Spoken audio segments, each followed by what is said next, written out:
Hello guys, आपका बहुत बहुत स्वागत है हमारे यूट्यूब चैनल पर। आज की वीडियो में हम लोग बात करने वाले हैं डेटा एनालिटिक्स में यूनिट वन शॉट। इस वीडियो के अंदर हम लोग देखेंगे मोस्ट इंपॉर्टेंट टॉपिक्स जो यूनिट 1 के अंदर बहुत ज्यादा इंपॉर्टेंट है और एग्जाम में पूछे जाएंगे। ठीक है, इनसे क्वेश्चन डेफिनेटली पूछे जा सकते हैं। साथ ही साथ प्रीवियस क्वेश्चंस में अगर आप देखेंगे तो उसमें भी काफी सारे क्वेश्चंस इन्हीं टॉपिक्स में से आए हुए हैं। ठीक है, सो यही कुछ टॉपिक्स हैं, 5 टॉपिक्स यहाँ पे लिखे हुए हैं बेसिकली। ठीक है, तो इनके बारे में हम लोग डिस्कस कर लेंगे इस वीडियो के अंदर। सबसे पहला टॉपिक है हमारा डेटा एनालिटिक्स, इसकी definition and need and application. ठीक है, मतलब डेटा एनालिटिक्स क्या है, क्या इसकी जरूरत है और क्या इसकी एप्लीकेशंस है। ठीक है, तो सारी चीजें हम लोग देखने वाले हैं। तो स्टार्ट करते हैं डेटा एनालिटिक्स से। Definition: Data analytics is the science of examining raw data with the purpose of drawing conclusions about that information। मतलब कि डेटा एनालिटिक्स बेसिकली एक साइंस है। ठीक है, कंप्यूटर साइंस के अंदर अगर हम बात करें तो ये एक तरह की साइंस होती है जिसमें कि हम रॉ डेटा को एग्जामिन करते हैं, यानी कि रॉ डेटा को एनालाइज करते हैं और उससे कुछ रिक्वायर्ड सॉल्यूशंस को ऑब्टेन करते हैं। मतलब कि कुछ उससे ऐसे कंक्लूजन्स निकालते हैं ओवरऑल डेटा से जो हमारे काम आ सके, जो हमारे लिए यूजफुल हो। ठीक है, it involves various techniques and process for inspecting and analysing the data. जो हमारा डेटा एनालिटिक्स कॉन्सेप्ट है बेसिकली, इसमें कई सारी टेक्निक्स और कई सारे प्रोसेसेस होते हैं जो हमारे डेटा को एनालाइज या इंस्पेक्ट करने के लिए यूज होते हैं। ठीक है, so next topic is need of data analytics. अब डेटा एनालिटिक्स तो समझ में आ गया कि होता क्या है। ठीक है, तो मतलब इसकी नीड क्या है, क्यों करते हैं हम data analytics. Informed decision making, सबसे पहली नीड इन्फॉर्म्ड डिसीजन मेकिंग, यानी कि organisations rely on data analytics to make data driven decision. मतलब कि किसी ऑर्गेनाइजेशन में अगर हम काम कर रहे हैं या हमारी कोई ऑर्गेनाइजेशन है, तो अगर हम ओवरऑल डेटा की अच्छे से एनालिसिस कर पाए, हम ये समझ पाए कि किस पॉइंट पे किस फैक्टर की जरूरत है, ठीक है, और क्या ओवरऑल डेटा को एनालाइज करके रिजल्ट हमारा जो आ रहा है वो फुलफिल हो पा रहा है हमारी ऑर्गेनाइजेशन से या फिर नहीं, तो ये सारी चीजें अगर हम कैलकुलेट कर पाएंगे तो हम डेफिनेटली एक अच्छी डिसीजन मेकिंग प्रोवाइड कर पाएंगे या परफॉर्म कर पाएंगे। ठीक है, तो इन्फॉर्म्ड डिसीजन मेकिंग में हमारी कौन हेल्प करता है, डेटा एनालिटिक्स। ठीक है, सेकेंडली आता है कॉम्पिटेटिव एडवांटेज। अब कॉम्पिटेटिव एडवांटेज कैसे देता है हमारा data analytics. Companies use data analytics to gain insights into market trends, customer preferences which can give them the edge over competitors. मतलब कि फॉर एग्जाम्पल, अगर आप किसी प्रोडक्ट बेस्ड कंपनी में काम कर रहे हो या आपकी कोई अपनी प्रोडक्ट बेस्ड कंपनीज हैं, या फिर जनरली आप समझ सकते हो कि जो प्रोडक्ट बेस्ड कंपनीज होती हैं आज की डेट में, ठीक है, वो क्या करती हैं, वो ओवरऑल डेटा को एनालाइज करती हैं कि क्या मार्केट ट्रेंड चल रहा है, क्या कस्टमर की प्रेफरेंसेस हैं, लोग क्या पसंद कर रहे हैं, उसके अकॉर्डिंग वो अपनी चीजों को अपडेट करती हैं। तो जैसे जैसे चीजें कस्टमर प्रेफरेंसेस के अकॉर्डिंग सेट होती जाती हैं, वैसे वैसे कंपनीज को कॉम्पिटेटिव एडवांटेज मिलता है, यानी कि वो दूसरे कॉम्पिटिटर से बेटर परफॉर्म कर सकती हैं डेटा एनालिटिक्स की हेल्प से। ठीक है, थर्ड आता है हमारा कॉस्ट रिडक्शन।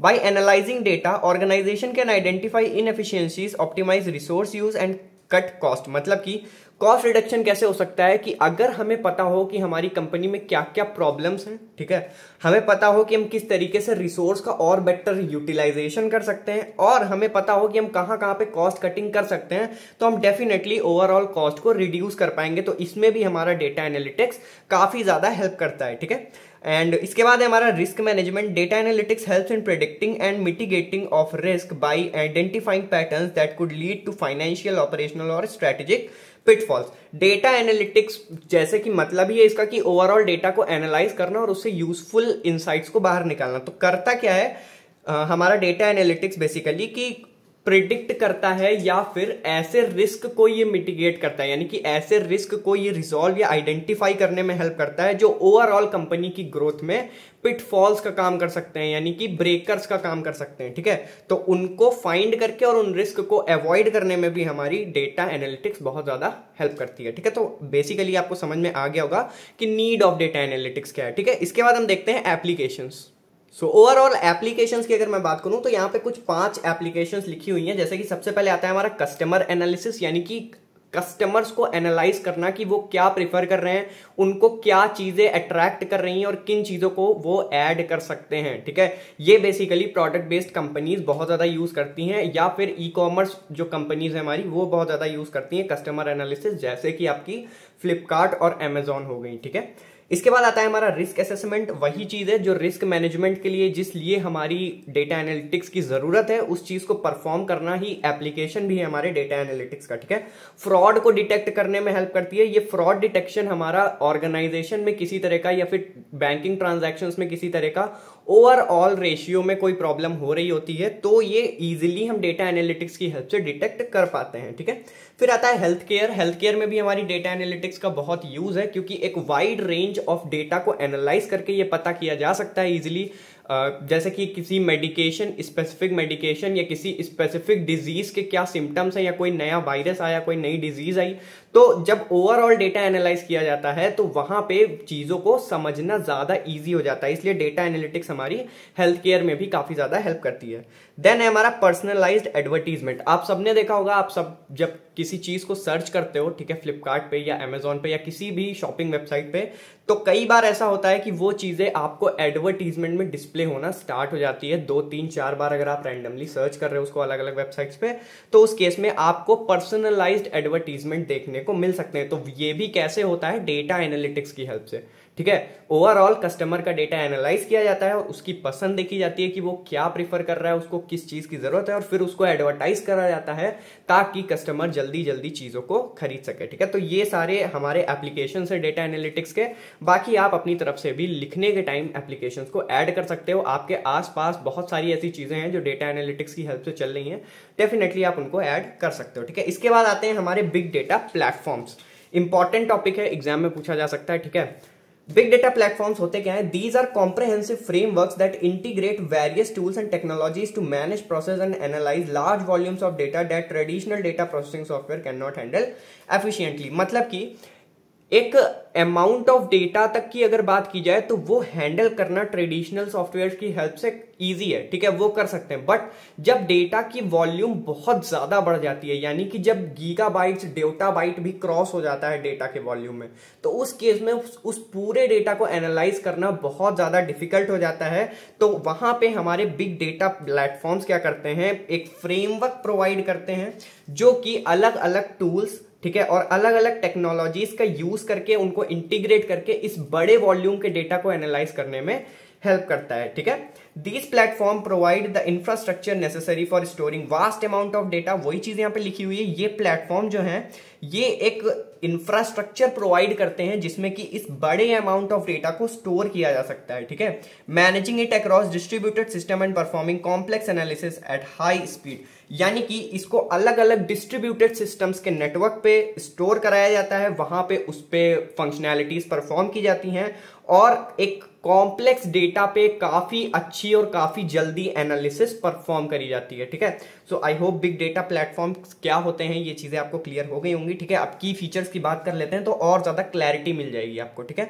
की फीचर्स में सबसे पहले आता है हमारा स्केलेबिलिटी।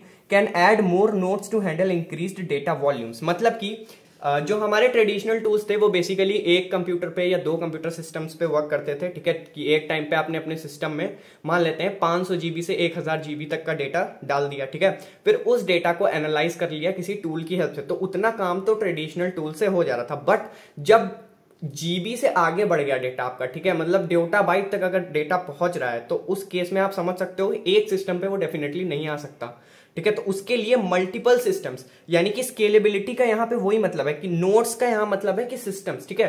तो जितना ज्यादा डेटा उतने ज्यादा नोड्स अटैच किए जा सकते हैं उतने बड़े वॉल्यूम को हैंडल करने के लिए। स्केलेबिलिटी का यही मतलब है, ठीक है। तो इसमें हमारा बिग डेटा प्लेटफॉर्म्स काफी अच्छे से वर्क करते हैं। फिर आता है flexibility, flexible to multiple types of data. अब यहां पे मल्टीपल टाइप्स ऑफ डेटा को भी सपोर्ट करता है, यानी कि स्ट्रक्चर्ड हो, अनस्ट्रक्चर्ड हो, सेमी स्ट्रक्चर्ड हो, हर तरह के डेटा को ये एनालाइज कर सकता है, ठीक है।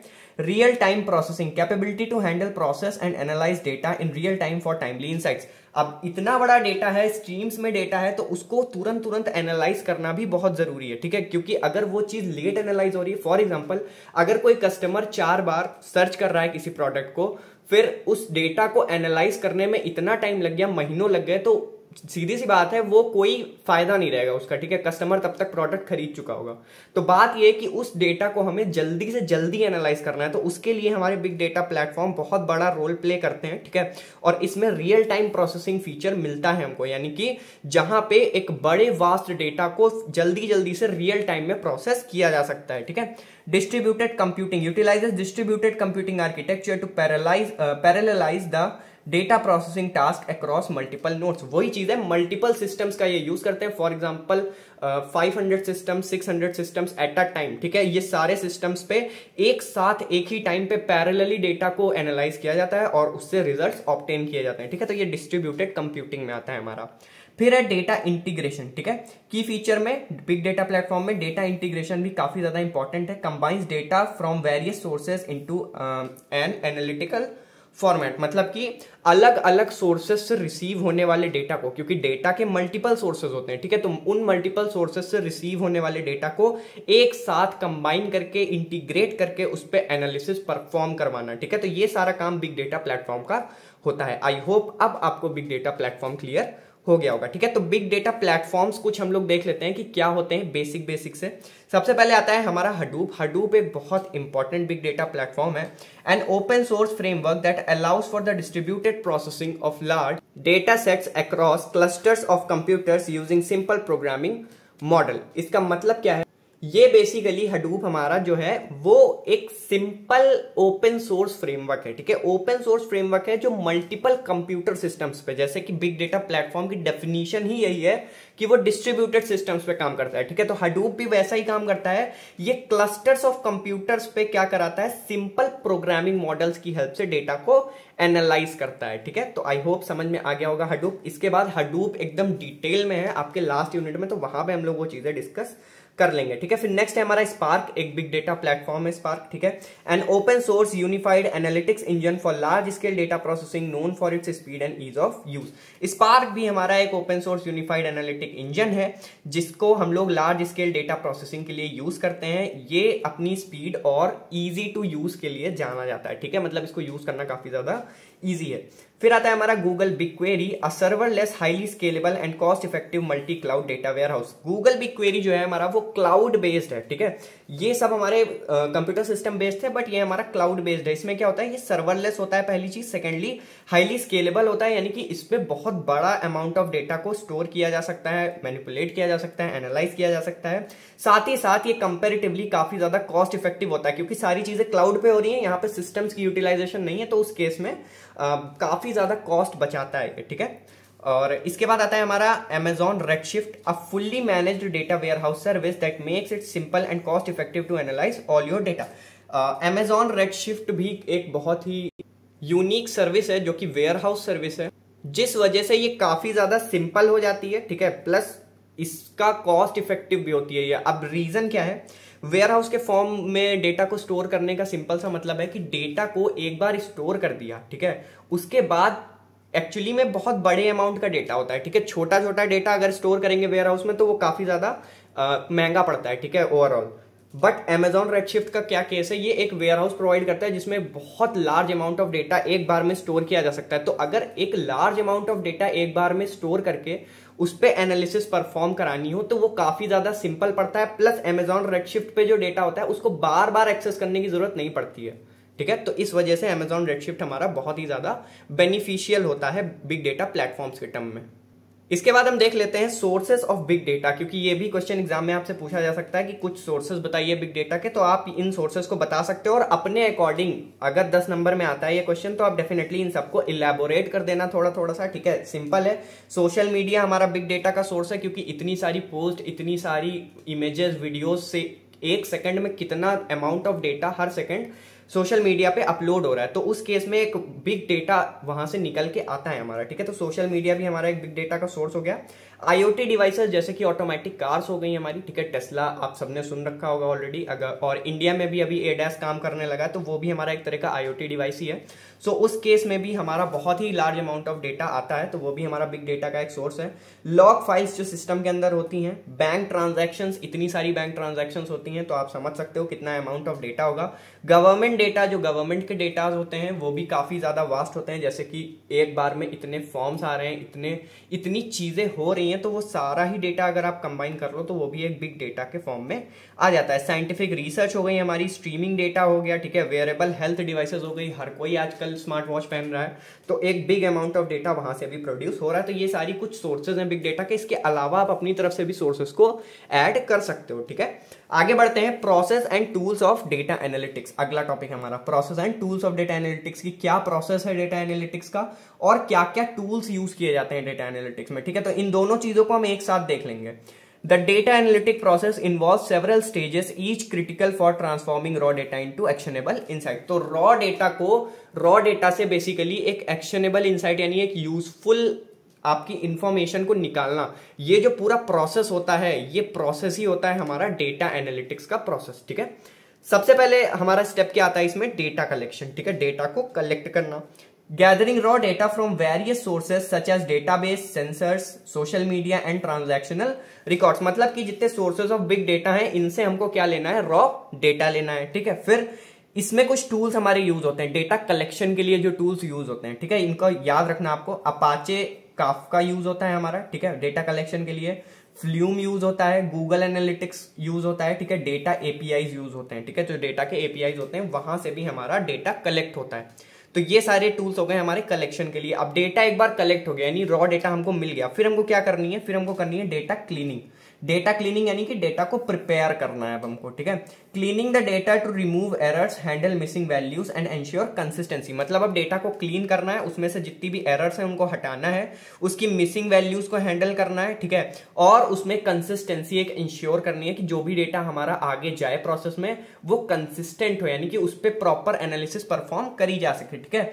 This step also involves transforming data into suitable format for analysis. वही चीज है कि अब इस फेज में क्या किया जाता है, डेटा क्लीनिंग के फेज में डेटा को इस लायक बनाया जाता है, रॉ डेटा को इस लायक बनाया जाता है कि उस पे एनालिसिस परफॉर्म की जा सके, ठीक है।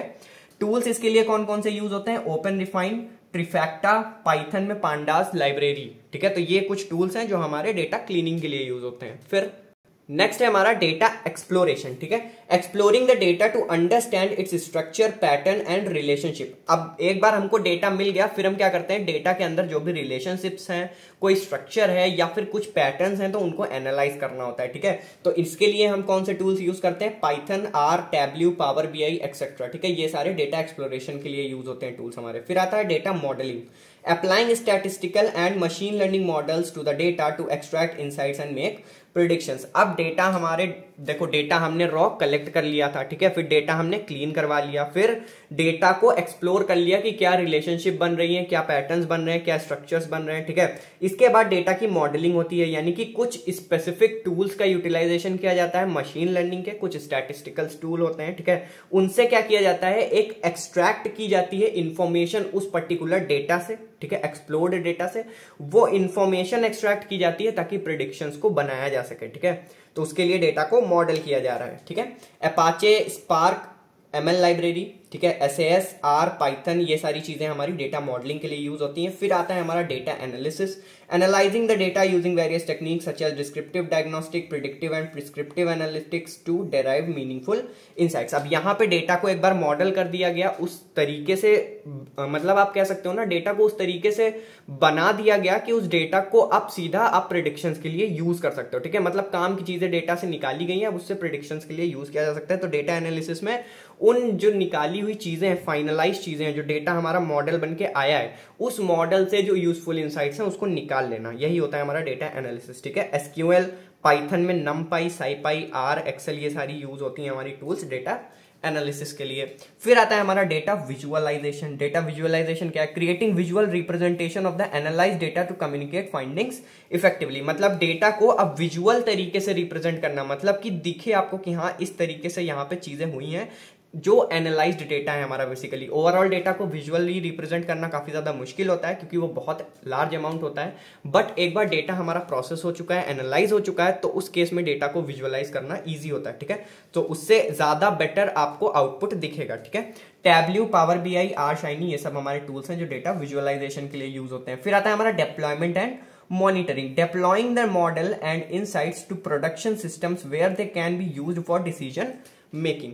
मतलब कि अब डेटा से सब कुछ निकाल लिया गया है, जो इन्फॉर्मेशन थी वो निकाल ली गई है, अब उस इन्फॉर्मेशन का यूज करके डिसीजन मेकिंग करी जाएगी, ठीक है। Monitoring involves tracking the performance of deployed models and ensuring they continue to provide accurate prediction. Monitoring का मतलब है जो भी हमारे डिप्लॉयड मॉडल हैं जो डिसीजन मेकिंग में काम कर रहे हैं उस पर नजर रखना और ये देखते रहना कि वो एक्यूरेट प्रिडिक्शंस बना रहे हैं, ठीक है। टूल्स हमारे कौन कौन से यूज होते हैं? डॉकर, कुबरनेट, अपाचे एयरफ्लो एक्सेट्रा, ये सारे हमारे डिप्लॉयमेंट एंड मॉनिटरिंग के टूल्स हैं। फिर लास्टली हमारा आता है decision making and reporting, using the insight derived from the data to make informed decision. This stage also involves creating detailed report to share insight with relevant stakeholder. मतलब कि यहाँ पे डेटा जो हमारा मिला है अब पूरे ओवरऑल से, उस पे डिसीजन लिया जाएगा और स्टेक होल्डर्स को इन्फॉर्म किया जाएगा कि ये चीजें आई हैं, पूरी रिपोर्ट दी जाएगी जो हमारे स्टेक होल्डर्स होंगे, जिनके मतलब जो लोग एक्चुअली में डेटा एनालिसिस करा रहे हैं, ठीक है। टूल्स कौन कौन से यूज होते हैं? Power BI, tableau, Lokur, D3.js etcetera, ये सारे टूल्स हैं हमारे डिसीजन मेकिंग एंड रिपोर्टिंग के। सो बेसिकली अगर आप देखोगे तो कई सारे यहाँ पे स्टेप्स ऐसे हैं जो एक दूसरे से कनेक्टेड हैं काफी ज्यादा, ठीक है। कि जैसे कि डेटा मॉडलिंग में जो काम हो रहा है वही काम डेटा एनालिसिस में हो रहा है, मतलब डेटा को यहाँ पे मॉडल किया जा रहा है और यहाँ पे उसी का एनालिसिस हो रही है। तो ये सारे कुछ ऐसे भी हैं इसके अंदर जो कनेक्टेड है एक दूसरे से, बट सारे स्टेप्स इंपॉर्टेंट हैं। एग्जाम में ये क्वेश्चन डेफिनेटली पूछा जाएगा, ठीक है। इसको अच्छे से पढ़ के जाना। नोट्स मैं डिस्कॉर्ड पे दे दूंगा, अगर आपने ज्वाइन नहीं किया तो आप डिस्कॉर्ड ज्वाइन कर लो, कम्युनिटी पोस्ट में लिंक मिल जाएगा। इन केस लिंक एक्सपायर होता है तो एक कमेंट डाल देना, मैं लिंक अपडेट कर दूंगा, ठीक है। So all the very best. आगे चलते हैं अगले टॉपिक की तरफ। So our next topic is structured versus semi structured versus unstructured data, मतलब इन तीनों में डिफरेंस। अब ये क्वेश्चन डेफिनेटली 10 नंबर के अंदर तो पूछा जा सकता है, प्लस 2 नंबर में तो ये आएगा ही आएगा, 5 नंबर के अंदर भी ये क्वेश्चन डेफिनेटली पूछा जा सकता है, ठीक है। तो स्ट्रक्चर्ड, सेमी स्ट्रक्चर्ड और अनस्ट्रक्चर्ड डेटा में डिफरेंस क्या होता है? सबसे पहला difference, organised in rows and columns. Structured data हमारा रोज और कॉलम्स में ऑर्गेनाइज होता है। Semi structure partially organised with tags और मार्कर्स, मतलब कि ये हमारा टैग्स के बेसिस पे ऑर्गेनाइज किया जाता है, ठीक है। Don't have a pre defined format और स्ट्रक्चर। अनस्ट्रक्चर्ड का हमारा कोई फॉर्मेट नहीं होता, ठीक है, कोई प्री डिफाइंड तरीका नहीं होता इसको स्टोर करने का या इसको आप कह सकते हो क्लासिफाई करने का, ठीक है। हैव प्री डिफाइंड स्कीमा, इसका प्री डिफाइंड स्कीमा होता है, इसका कोई प्री डिफाइंड स्कीमा नहीं होता है। इसका फ्लेक्सिबल स्कीमा होता है जिसको चेंज भी किया जा सकता है या फिर अनचेंज भी रह सकता है वो, ठीक है।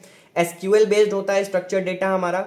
X query for XML, XML semi structure data के लिए एक्स क्वेरीज का यूज किया जाता है, जेसन के लिए जेसन पाथ का यूज किया जाता है, ठीक है। यहाँ पे नो एसक्यूएल बेस्ड होता है, ठीक है।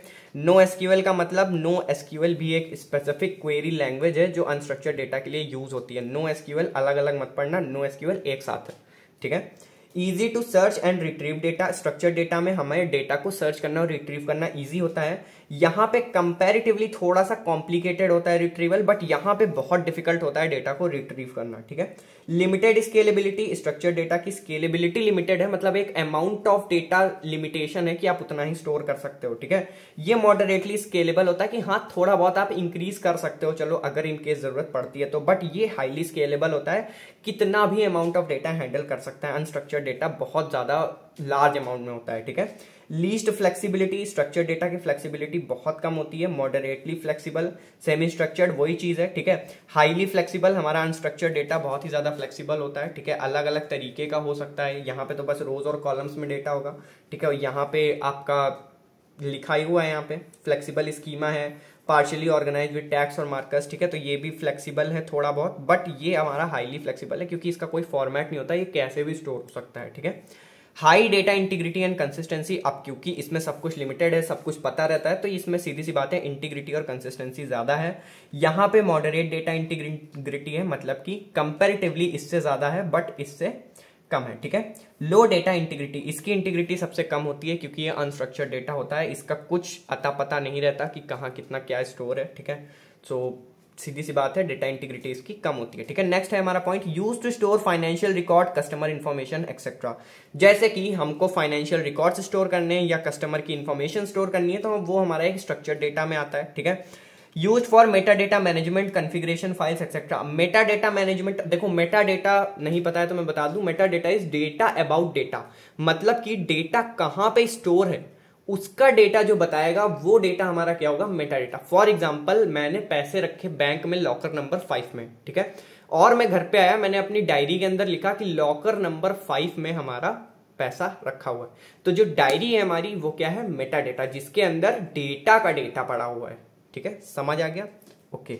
Use to store email content, social media data, multimedia content, मतलब इसमें तो ओवरऑल आपका जितना बिग डेटा प्लेटफॉर्म या बिग डेटा सोर्सेस का डेटा है वो सारा डेटा हमारा अनस्ट्रक्चर्ड में आता है, ठीक है। एग्जांपल की बात करें तो स्ट्रक्चर्ड डेटा में हमारे एसक्यूएल डेटाबेसेस होते हैं, एक्सेल शीट्स होती हैं एक्सेट्रा, आप ले सकते हो, ठीक है। सेमी स्ट्रक्चर्ड में XML files, Jason files etcetera.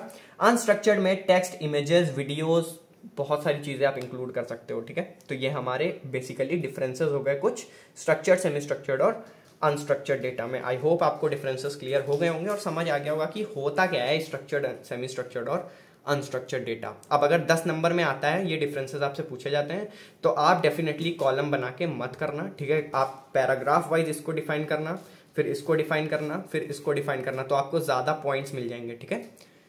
Okay, तो अगले टॉपिक की तरफ चलते हैं, डेटा एनालिटिक्स लाइफ साइकिल, डीएएलसी। बहुत बहुत बहुत इंपॉर्टेंट ये क्वेश्चन आएगा 10 नंबर के अंदर, आपको ऑप्शनल में भी मिल सकता है, साथ ही ये विदाउट ऑप्शन भी क्वेश्चन आपको मिल सकता है, ठीक है, सेक्शन बी में। तो DLC consist of several phases that guides the process of transforming raw data into actionable insights. Basically जो हम लोगों ने वहां पे देखा था डेटा एनालिसिस के प्रोसेस में, वही चीज यहां भी होती है, बस थोड़े से नाम चेंज हैं और थोड़े से काम चेंज हैं, ठीक है। तो सबसे पहले बात करेंगे डिस्कवरी की। This phase involves understanding the business problem, defining objective and identifying the data sources required to solve the problem. अब इसमें जो सबसे पहला स्टेप आता है वो क्या आता है, डिस्कवरी, यानी कि हमें पता करना होगा कि हमें कौन सा डेटा चाहिए, ठीक है। वहां पे तो सीधा स्टार्ट हो रहा था कि हाँ डेटा है, अब हमको उस पर प्रोसेसिंग करनी है, बट यहाँ पे क्या हो रहा है, यहाँ पे पहले तो हमको सबसे पहले यही पता करना है कि हमको कहां से डेटा लेना है, किस डेटा की हमको जरूरत है। फॉर एग्जाम्पल, अगर मैं मान लीजिए कि अमेजॉन का ओनर बन गया, ठीक, तो मुझे किस डेटा की जरूरत होगी, मुझे तो उसी डेटा की जरूरत होगी ना जिससे मैं अपने कस्टमर्स को एनालाइज कर पाऊं, है कि नहीं। अब मैं हेल्थ केयर का डेटा लेके या फिर गवर्नमेंट का डेटा लेके मैं क्या करूंगा, ठीक है, जो मेरे काम का नहीं है, मुझे कस्टमर एनालिसिस करनी है, तो मुझे कस्टमर्स का डेटा चाहिए। तो वही चीज है कि यहां पे डिस्कवरी के अंदर हम उस डेटा की प्रॉब्लम को डिफाइन करते हैं कि हमें चाहिए किस लिए डेटा, ठीक है, समझ आ गया डिस्कवरी, ठीक है। आगे बढ़ते हैं, ठीक है। तो नेक्स्ट स्टेप है हमारा data preparation. In this phase data is collected, cleaned and transformed into a suitable format for analysis. मतलब अब यहाँ पे डेटा प्रिपरेशन होती है, एक बार हमें पता चल जाता है हमें किस लिए डेटा चाहिए, ठीक है, फिर डेटा को कलेक्ट करके उसको प्रिपेयर करना होता है, ठीक है। अब डेटा प्रिपरेशन वाले फेज में क्या होता है, डेटा कलेक्ट होता है, क्लीन होता है और ट्रांसफॉर्म होता है एक ऐसे फॉर्म में जिसको इजिली एनालाइज किया जा सके। फिर आता है हमारा मॉडल प्लानिंग, ठीक है। This phase involves designing an analytical approach and selecting appropriate techniques and algorithms for modelling. यहां पे क्या होता है, यहां पे हम उन टेक्निक्स को एनालाइज करते हैं, ठीक है, कि डेटा हमको मिल गया है, अब हम कौन सी ऐसी टेक्निक्स का यूज करें जिससे प्रॉपर उस डेटा को एनालाइज किया जा सके, ठीक है। तो वो सारे मॉडल्स, वो सारी टेक्निक्स, चाहे वो मशीन लर्निंग हो, चाहे वो और कोई टेक्निक हो, तो वो सारी टेक्निक्स की मॉडल प्लानिंग यहाँ पे हमारी होती है, ठीक है। फिर आता है हमारा model building phase. In the model building phase the planned models are developed and tested using the prepared data. मतलब कि अब यहां पे जो मॉडल हम लोगों ने प्लान किए थे, ठीक है, मैं फिर से एक बार बता देता हूं, यहां पे हमारे मॉडल प्लानिंग के अंदर कुछ ऐसी एल्गोरिदम्स, कुछ ऐसे मॉडल प्रिपेयर किए जाते हैं बेसिकली, जो हमारे डेटा को एनालाइज कर सकें, ठीक है। फिर मॉडल बिल्डिंग में क्या होता है, इन्हीं मॉडल्स को, जो मॉडल यहाँ पे प्लान किए गए, इन्हीं मॉडल्स को डेटा दे दे के टेस्ट किया जाता है कि क्या ये सही काम कर पाएंगे, ठीक है। फिर आगे आता है हमारा communicating result. This phase involves interpreting and visualising the results of the analysis to communicate insights to stakeholder. Basically यहाँ पे जो हमारा विजुअलाइज किया जाता है डेटा को एनालाइज करने के बाद और स्टेक होल्डर्स के साथ शेयर करके कम्युनिकेट किया जाता है कि क्या हमारा डेटा जो आया है वो हमारे काम का है या फिर नहीं है, ठीक है। Operationalisation. In this phase the final model is deployed into the production environment where it can be used for making decision. यहां पे क्या होता है, अब ओवरऑल डेटा हमको पता चल गया, हमने अपने क्लाइंट से या फिर अपने स्टेक होल्डर से क्या किया, डिस्कस कर लिया, और फिर क्या हुआ, फिर हमें उस डेटा को यूज करना है और जो हमारे मॉडल हमने बनाए हुए फाइनल मॉडल जो हमने प्रिपेयर किए हैं उस डेटा को एनालाइज करने के लिए उस मॉडल को बेसिकली हमें प्रोडक्शन के लिए यूज करना है। यानी कि अब मैं क्या करूंगा, अगर मैंने कस्टमर एनालिसिस के लिए कोई मॉडल प्रिपेयर करवाया है तो उस मॉडल को अब मैं यूटिलाइज करना स्टार्ट करूंगा, जिससे कि मैं कस्टमर एनालिसिस परफॉर्म कर सकूं और डिसीजंस मेक कर सकूं। ठीक है, तो आई होप आपको ये पॉइंट क्लियर हो गए होंगे सारे। ठीक है, बहुत इंपॉर्टेंट है, डीएलसी एग्जाम में डेफिनेटली पूछी जा सकती है। तो इस वीडियो में जितने इंपॉर्टेंट टॉपिक्स थे यूनिट 1 में सब कवर करवा दिए हैं मैंने। ठीक है, प्लेलिस्ट का लिंक डिस्क्रिप्शन बॉक्स में डाल दूंगा, वीडियोस भी जल्दी ही आपको मिल जाएंगी प्लेलिस्ट के अंदर। And thank you so much for watching this video, all the very best for the exams.